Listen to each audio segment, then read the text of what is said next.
بسم اللہ الرحمن الرحیم الحمدللہ رب العالمین اللہم صلی علی محمد وآل محمد۔ ناظرین سلام علیکم۔ جیسا کہ آپ کو معلوم ہے ہمارے ان لیکچرز کا ٹاپک اسلامک بیلیفز ہے،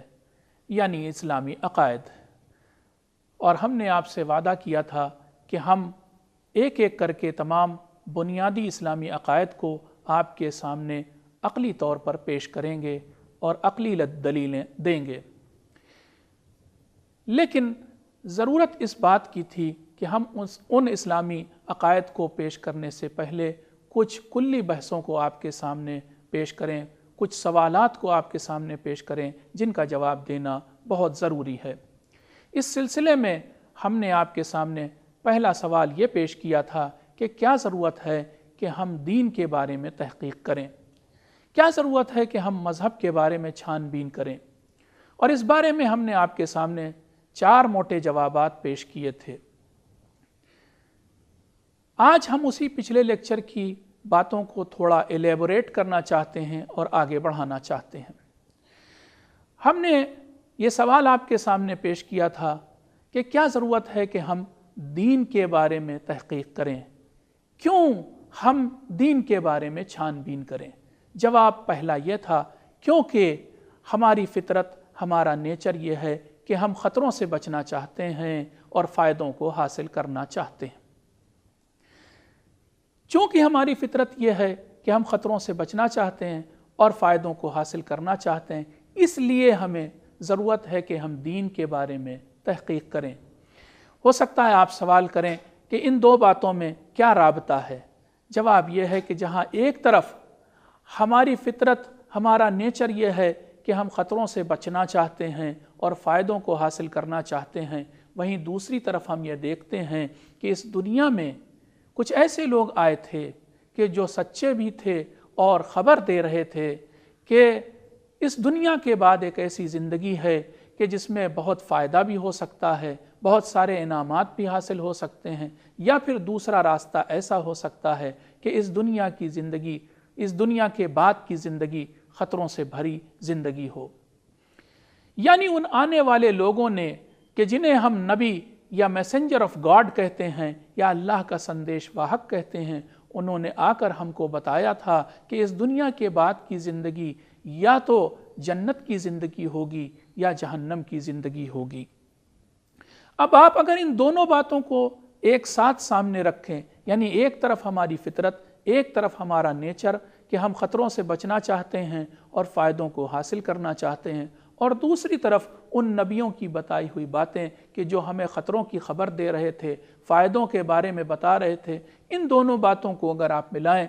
تو اس سے ہم یہی نتیجہ نکالیں گے کہ ہمیں دین کے بارے میں تحقیق کرنے کی ضرورت ہے،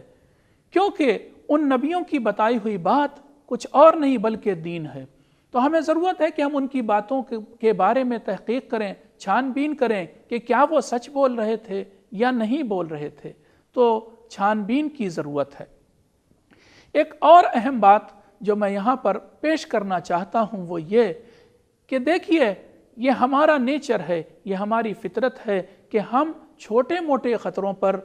زیادہ دھیان نہیں دیتے، لیکن اگر کوئی بڑا خطرہ ہو تو ہم اس پر ضرور دھیان دیتے ہیں۔ اسی طرح سے اگر ہمیں کوئی چھوٹا فائدہ حاصل ہو رہا ہوتا ہے تو ہم اکثر موقعوں پر اس طرف دھیان نہیں دیتے، لیکن اگر کوئی بہت بڑا فائدہ ہمیں حاصل ہو رہا ہو تو ہم اس طرف ضرور دھیان دیتے ہیں۔ میں اس کے لیے آپ کے سامنے مثال پیش کرتا ہوں۔ مثلا چھوٹے خطرے کی مثال، فرض کر لیجئے کہ اگر اخبار میں یہ خبر چھپے کہ آج کل زکام کے جراثیم چاروں طرف پھیلے ہوئے ہیں، آپ لوگ بچ کے رہیے ورنہ آپ کو زکام ہو سکتا ہے، تو یہ خطرہ اتنا چھوٹا ہے کہ شاید آپ اس پر دھیان نہ دیں۔ ہاں زکام کے جراثیم پھیلے ہیں مگر کوئی اتنی بڑی بات بھی نہیں ہے، اگر زکام ہو بھی گیا تو 2-3 دن تک ہماری طبیعت خراب رہے گی اور اس کے بعد ہم ٹھیک ہو جائیں گے۔ لیکن اگر خطرہ بڑا ہو اور مان لیجئے کہ اس طرح سے خبر چھپے اخبار میں کہ ہندوستان کے ساحلی علاقوں میں، کوسٹل ایریا میں بہت زبردست سمندری طوفان آ سکتا ہے، جس کی وجہ سے بہت اونچی اونچی لہریں اٹھ سکتی ہیں، جس کی وجہ سے کئی کئی شہر یا کئی کئی گاؤں تباہ ہو سکتے ہیں، تو کیا ایسی صورت میں بھی ان شہروں میں رہنے والے لوگ، ان گاؤں میں رہنے والے لوگ کیا خبر پر دھیان نہیں دیں گے؟ نہیں، جیسے ہی خبر ملے گی اور جتنا وقت انہیں دیا گیا ہوگا اس میں وہ اس شہر کو یا گاؤں کو خالی کرنے کی کوشش کریں گے۔ اس کا مطلب یہ ہوا کہ ہم چھوٹے خطروں پر بھلے ہی دھیان نہ دیتے ہوں، بڑے خطروں پر ضرور دھیان دیتے ہیں۔ اسی طرح سے اگر ہم چھوٹے فائدوں پر دھیان نہ دیتے ہوں تو بڑے فائدوں پر ضرور دھیان دیتے ہیں۔ مثال میں اس کی بھی آپ کے سامنے پیش کر دوں۔ فرض کر لیے کہ اخبار میں ایک اشتہار آئے، ایک ایڈورٹیزمنٹ آئے کہ جس میں چھپا ہو کہ 2 کلو چائے کی پتی کے ساتھ 1 چمچہ اسٹیل کا فری مل رہا ہے۔ آپ اس خبر کو دیکھتے ہیں، آپ اس اشتہار کو دیکھتے ہیں، مگر زیادہ دھیان نہیں دیتے، کیونکہ 2 کلو چائے کی پتی جس کی قیمت اچھی خاصی ہے، اس کے ساتھ 1 اسٹیل کا چمچہ کوئی بڑی بات نہیں ہے، کوئی بہت بڑا گفٹ نہیں ہے، آپ اس پر زیادہ دھیان نہیں دیتے۔ لیکن اگر اس طرح سے کوئی خبر چھپے کہ حکومت اخبار میں یہ خبر دے کہ جو انسان 1 مہینے تک جا کر ملک کی سرحد پر ملک کی حفاظت کرے گا، ہم اسے 10 ہیکٹیئر میں پھیلا ہوا باغ، ایک زبردست بنگلہ، ایک گاڑی اور 10 لاکھ روپے کیش دیں گے، تو اتنے بڑے انعام کے اوپر ظاہر سی بات ہے کہ ہر انسان غور کرے گا، ہر انسان دھیان دے گا۔ اس سے ہم ایک نتیجہ نکالتے ہیں کہ جب خطرہ چھوٹا ہوتا ہے تب ہم دھیان نہیں دیتے، جب فائدہ بھی چھوٹا ہوتا ہے تب بھی ہم دھیان نہیں دیتے، لیکن جب خطرہ بڑا ہوتا ہے تب ہم ضرور دھیان دیتے ہیں، فائدہ بڑا ہوتا ہے تب بھی ہم ضرور دھیان دیتے ہیں۔ اس سے ایک بات اور ثابت ہو جاتی ہے کہ اگر آنے والے نبیوں نے، وہ لوگ کہ جو اس دنیا میں آئے اور وہ سچے بھی تھے، اس سماج کے لوگوں نے ان کی تصدیق کی اور کہا کہ یہ ہمیشہ سچ بولتے ہیں یا سچ بولتے تھے، اور انہوں نے آ کر یہ خبر دی ہو کہ اس دنیا کی زندگی کے بعد جو زندگی ہے اس میں یا تو فائدہ ہی فائدہ ہے یا پھر نقصان ہی نقصان ہے اور خطرہ ہی خطرہ ہے، تو اب ایسی صورت میں کیا یہ عقل مندی نہیں ہوگی کہ ہم اس پر دھیان دیں اور اس خبر کو، اس کی تحقیق کریں اور چھان بین کریں؟ اسی تحقیق اور چھان بین کا نام ہی تو دین کے بارے میں چھان بین ہے۔ یہی چھان بین دین اور مذہب کے بارے میں تحقیق کہلاتی ہے۔ تو ضرورت اس بات کی ہے کہ ہم اس خبر پر دھیان دیں اور دین کے بارے میں تحقیق کریں۔ اس کے بعد ہم دوسرا جواب جو آپ کے سامنے ہم نے پیش کیا تھا اسے تھوڑا اور آگے بڑھانا چاہتے ہیں۔ دوسرا جواب یہ تھا کہ کیونکہ ہر انسان یہ چاہتا ہے کہ گفٹ دینے والے کا شکریہ ادا کرے،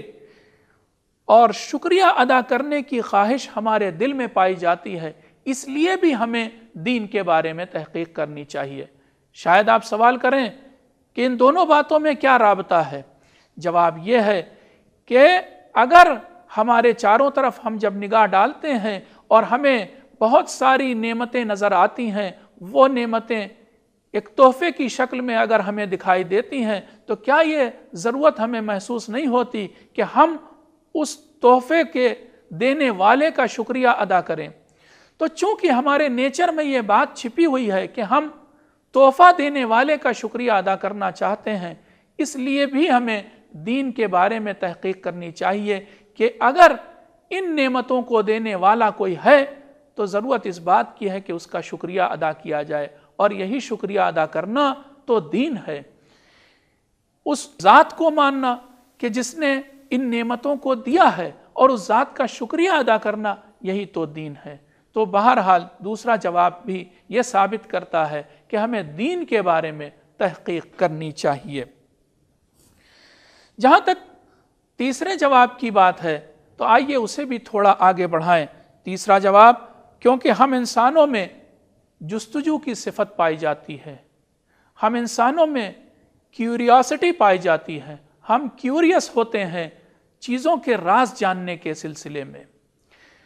اور اس کا آپ سب نے تجربہ کیا ہوگا کہ جب ایک بچہ اپنے گھر میں بڑا ہوتا ہے تو وہ اکثر اپنے ماں باپ سے یا بڑے بوڑھوں سے یا بھائی بہنوں سے یہ سوال کرتا ہے کہ میں کہاں سے آیا ہوں، مجھے کس نے بنایا ہے، میں اس سے پہلے کہاں تھا، مجھے کہاں جانا ہے، میری زندگی کا مقصد کیا ہے، اس طرح